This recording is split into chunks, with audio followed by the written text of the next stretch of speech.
बहुत बहुत धन्यवाद अध्यक्ष महोदय कि आपने 280 में हमारे क्षेत्र के एक महत्वपूर्ण विषय को उठाने का आपने मौका दिया। हालांकि अभी जो लास्ट सवाल था, कुछ मुद्दा उससे भी जुड़ा हुआ है कि चाहे बुराड़ी हो या ऐसे 60% जो कॉन्स्टिट्यूएंसी है दिल्ली में, वो अनऑथराइज कॉन्स्टिट्यूएंसी है। अनऑथराइज कॉन्स्टिट्यूएंसी में हमारे देश को आजाद हुए 76 साल हो गए, लेकिन कई चीजों में हमको अभी आजादी नहीं मिली।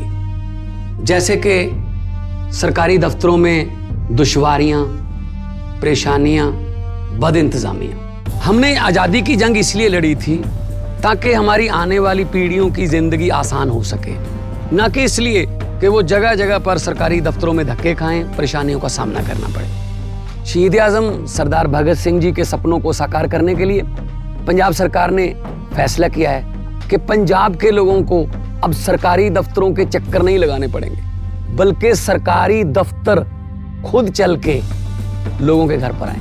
अब सरकारी दफ्तरों के चक्कर काटने की जरूरत नहीं, बस डायल करें 1076 और सरकारी सुविधाएं अपने घर पर ही पाएं।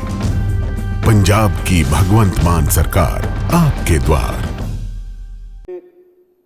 अब डीडीए के प्रकोप के बाद चुनौतियां हम लोगों के काम कराने में बढ़ गई है। अब डीडीए के पास अनऑथराइज कॉलोनी की कहीं कोई डिटेल नहीं है। संजीव जी, मैं इंटरप्ट कर रहा हूँ। मेरे पास कुल 40 मिनट बचे हैं।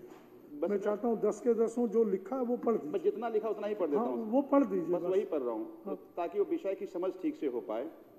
अदरवाइज पढ़ने से समाधान हो नहीं पाता है। तो 3 तरह की अनऑथराइज कॉलोनियाँ हैं। एक वो जो 2008 से पहले रजिस्टर्ड था, जिसमें 50% उस समय का पॉपुलेशन थी, उसको कहा गया अनऑथराइज रेगुलराइज कॉलोनी।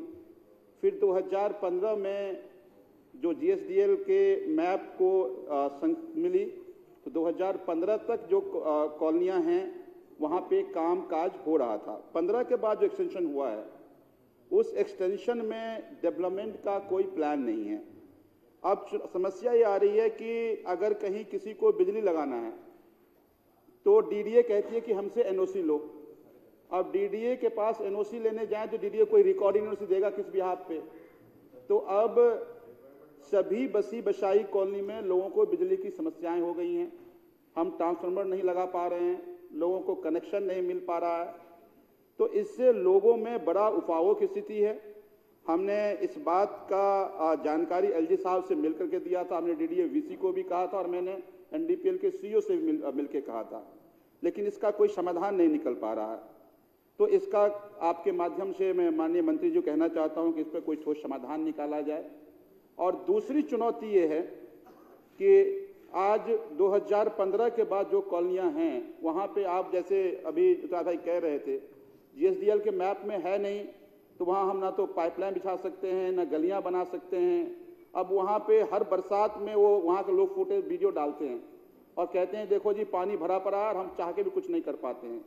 तो वहां पर डेवलपमेंट अलाउ हो तभी हो पाएगा जब केंद्र सरकार इसमें जैसे 2008 में एक्सटेंशन के लिए निकाला गया था,